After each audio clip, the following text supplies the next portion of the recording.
Good morning, students. In the last class, we have discussed about autotrophic nutrition and the process that is performed by the plant's photosynthesis.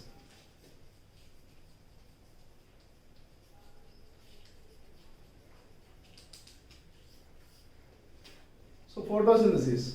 What makes the plants the universal food providers? The process photosynthesis. The equation is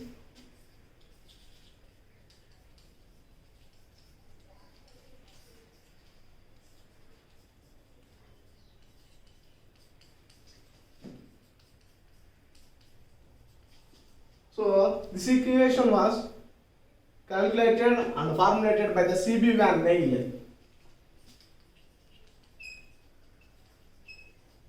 in the year 1931. We have discussed all these things in the last class. Now I am going to explain what are the factors responsible for photosynthesis. From this equation we can observe this carbon dioxide and water in the presence of sunlight. So the factors are carbon dioxide, water, sunlight. So from this inorganic substance it forms the glucose, the carbohydrates. These carbohydrates are produced first in the smaller and simpler ones like glucose. From these very complicated ones, starch or cellulose. The plants produced by using these two inorganic substances, the glucose, that is carbohydrates. The carbohydrates are first produced in the form of glucose, the smaller, simpler ones, and then from it converted into the complex molecules like starch and cellulose. I am going to explain about one of the important experiments. The starch is present in the leaves.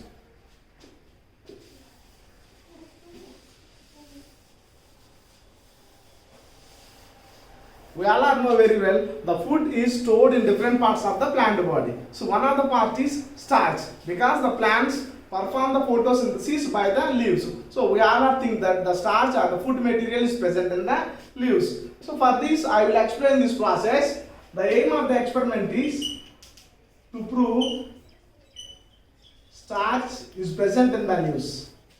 For this we have to arrange the apparatus as shown in the figure. A beaker with water,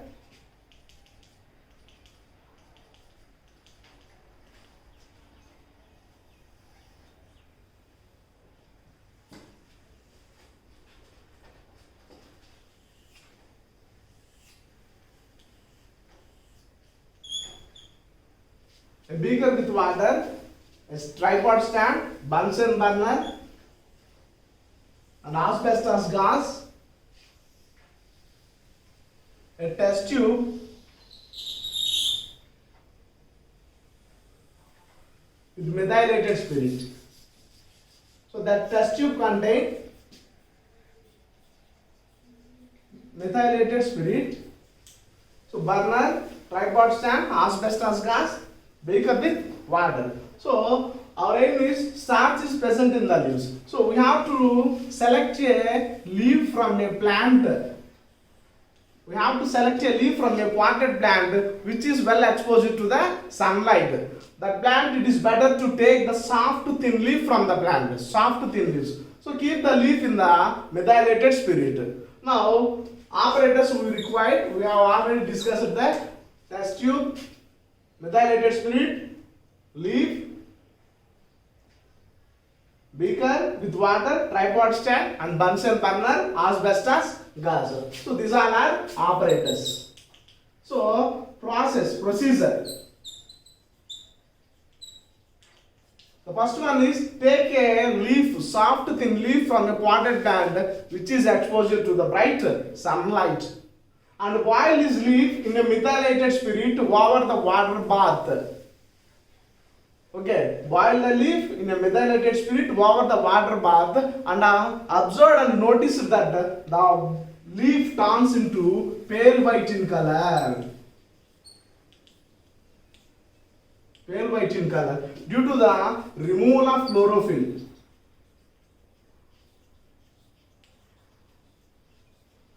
So we all know very well for the identification of starch in the leaves, we add iodine solution to the leaf. After the boiling the leaf, the green, if we add directly iodine solution on the green leaf, it won't show the result because the green color damage the starch. So because of that, we can't identify it. The green color not identified by the test. So if we boil the leaf in methylated spirit, the leaf turns into pale white in color. At the time only, if we add that indicator iodine solution to the leaf, we can identify that the leaf turns into blue-black color. So the indication of blue-black color is it proves the presence of starch in the leaves. So once again, take a soft thin leaf from a potted plant which exposure to the bright sunlight and boil the leaf in a water bath over the flame, and then you notice that the leaf turns into pale white in color. For the observation, so the leaf turns into pale white in color due to the removal of chlorophyll. For our observation, whether the starch is present in the leaf or not, you have to take the leaf from the test tube with the help of a brush and spread it in a petri dish and add a few drops of betadine solution or tincture iodine solution. So iodine is used for the testing of presence of starch in the most of the experiments. So if we add that iodine to the leaf, it turns blue-black in color. The presence of blue-black color proves that starch is present in the leaves. This is most one of the important 4-mark question which was given by the experiments in the exams. So that is, how can you prove that starch is present in the leaves? Our aim is presence of starch in the leaves. The process of photosynthesis makes the starch in the leaves. After the preparation of food by the leaves, it is stored in the different parts of the plant body, whether roots or stems or whatever it is. Okay, fruits. Next, so this is about it. Next, I will going to explain about so how do we know much about this photosynthesis? Nowadays, we are discussing all these experiments, but who are the scientists involved? What are they performed on those days? I will explain about one of the important person, Joseph Priestley. The factors of photosynthesis: carbon dioxide. All are discussed now. Just now we have completed. So, what is the role of air? On those days, no one knows about whether carbon dioxide or oxygen or nitrogen, what is present in the air. So, no one knows about it. How do we know about it? How the plants take in oxygen and releasing the carbon take in carbon dioxide and releasing out oxygen. So, this was because of result of some of the experiments. Among them, the first man is Joseph Priestley. So, a scientist named Joseph Priestley in the year 1770, he performed a series of experiments that reveals the importance of role of air in the growth of the green plants. So, 1770s, on those days, they don't have any type of modern technical devices. They performed some of the experiments. Among that, one experiment I am going to explain about it. Priestley's experiments. How do we know about it? In the how do the carbon dioxide or oxygen, what is present or what has happening in the photosynthesis process? So he performed a series of experiments and revealed the secrets of role of air in the growth of green color plants. On those days, photosynthesis was not known to the scientists. In the year, you may recall that one, you have already studied some of the points or some of the matter about Joseph Priestley. The oxygen was discovered by Joseph Priestley in the year 1774. After the performing of different types of activities in the 1717, it takes 4 years to discover the oxygen. So the name oxygen was coined by Lavoisier in the year 1775. The gas was discovered by Joseph Priestley, but the name was given by Lavoisier in the year 1775. So at the time of performing experiment, he conducted one. He observed a burning candle in a closed space of bell jar.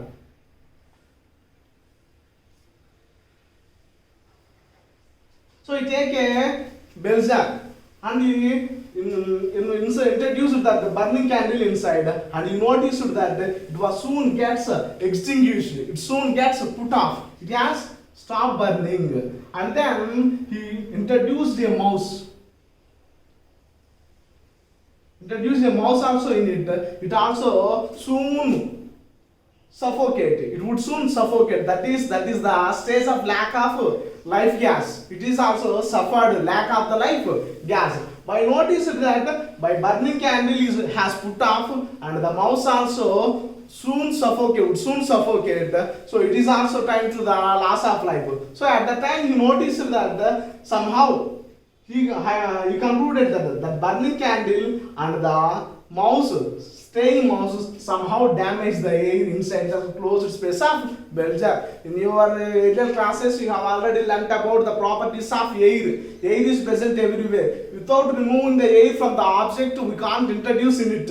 You can't insert anything into it. Like that, the closed space of bell jar also has some amount of air in it. So when he placed the burning candle, it soon put off, and then the mouse also suffocate. So next, in the next experiment, in the same bell jars, he placed a mint plant.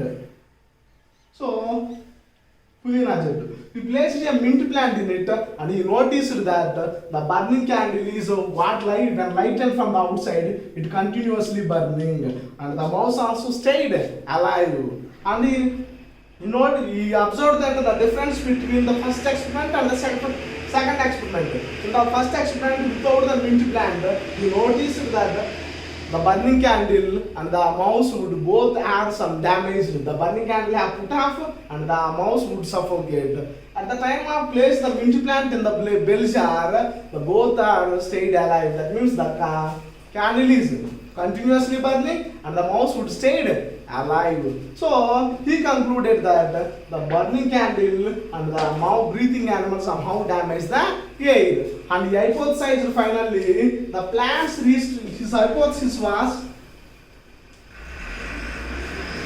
he hypothesized the plants somehow damaged the air. Plants somehow damaged the air. What breathing animals and burning animals removed. Breathing animals and burning candles removed. Okay, so the plants restored the air. So what do you notice about this experiment? What did you understand about the Priestley's experiment? What is the relation between these three organisms?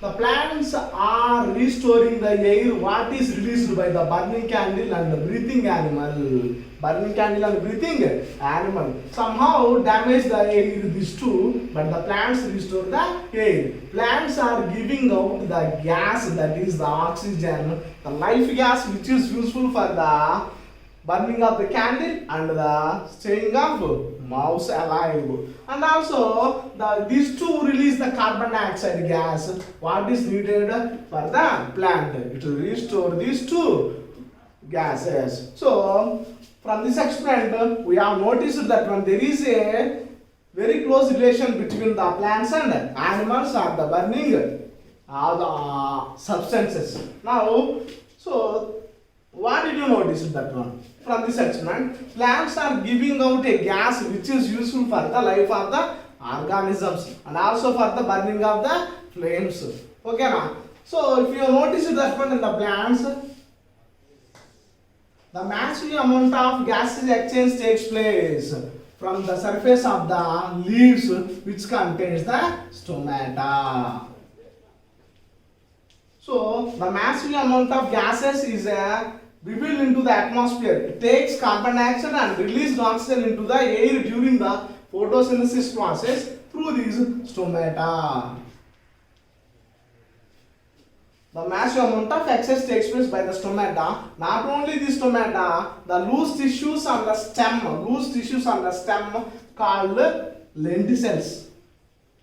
It will come in your third lesson. So the loose tissues on the stem and the roots also aerial roots. You have already learnt in your ninth class aerial roots which are also known as pneumatophores. Okay, these are also involved in the exchange of gases. That is about the Priestley's experiment. I will explain once again. Priestley performed experiments in the 1770. He discovered oxygen in the 1774, but the name was coined by the Lavoisier in the year 1775. How did the experiment was conducted? On those days, by taking a closed space of bell jar, he introduced a burning candle. It soon put off, extinguished, and also introduced a mouse. It also soon would suffocate. So he noticed that what has happened to the burning candle and mouse. So he concluded that they both somehow damaged the air. In the next experiment, in the same bell jar, when he introduced a mint plant and noticed that the mouse would stayed alive, and also the candle which was lighted from the outside continuously burning. So he concluded that and hypothesized that the plants gives out the gas, life gas, which is required for the breathing animal and burning candle. So we all know very well the stomata which is present in the leaves is useful for the exchange of massive amount of gases as long as they are open. And not only the stomata, other parts also involve or perform this exchange of gases. That is loose tissues on the stem called lenticels, and also roots called aerial roots. They also perform this experiment. That means this process exchange of gases. So this is another important. This is one of the important in the gradual development of understanding of photosynthesis. On those days, without having any these type of developed equipments, he conducted these experiments. Now I will explain another important factor, that is carbon dioxide is necessary for photosynthesis.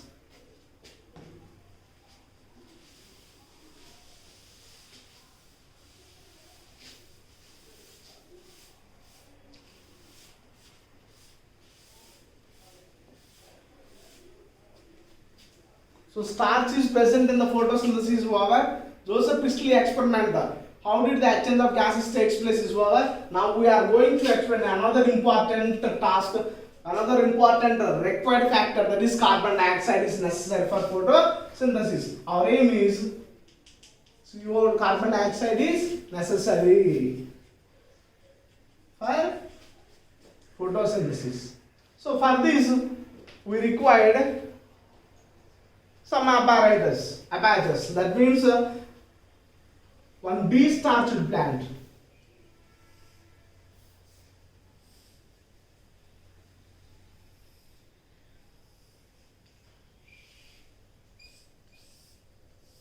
A de-starched plant with soft leaves. To start this experiment, we need this de-starched plant in the first apparatus.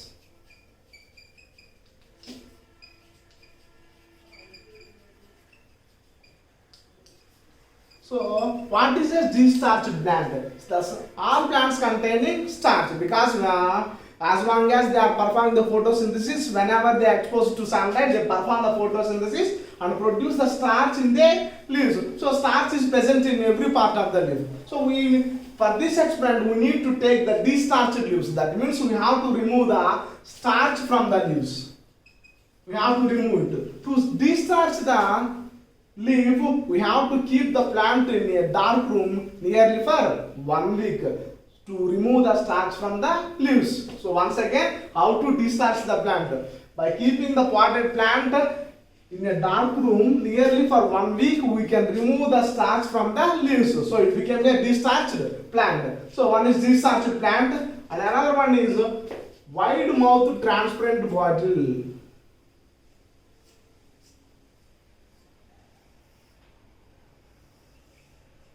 So wide mouth transparent bottle, we know very well. Transparent means which allows the light through it. We can see through that substance. So wide mouth transparent bottle, and also potassium hydroxide solution, iodine solution.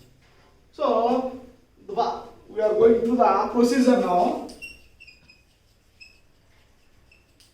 Take a discharged plant and arrange the apparatus as shown in the figure. That means discharged plant and take a wide mouth transparent bottle and put some potassium hydroxide solution. Put some potassium hydroxide solution in the bottle. What is the purpose of keeping the potassium hydroxide solution in the bottle? It absorbs the carbon dioxide in the bottle. I have already told you that every object contains the air in it. So we have to remove it from the bottle.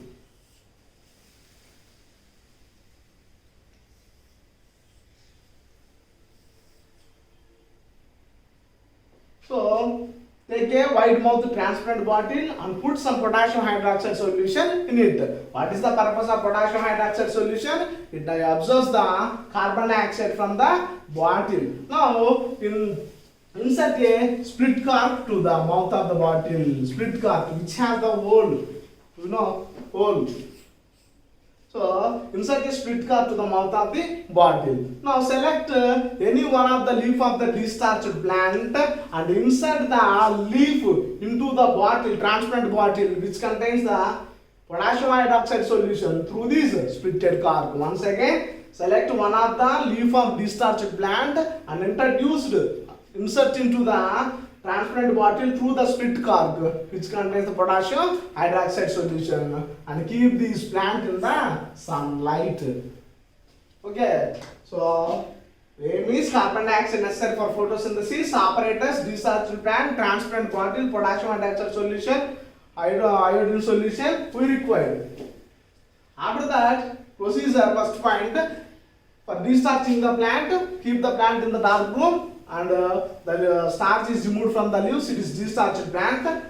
Take a wide mouth transparent bottle and put some potassium hydroxide solution in the bottle. Now, what is the purpose of potassium hydroxide? It absorbs the carbon dioxide. Now, insert one of the leaf of discharged plant into the bottle through the split cork. I already told you that.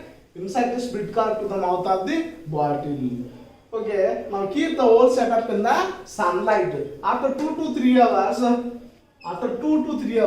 observe the leaf, like the leaf, and observe by the by the process what we have conducted in the presence of starch.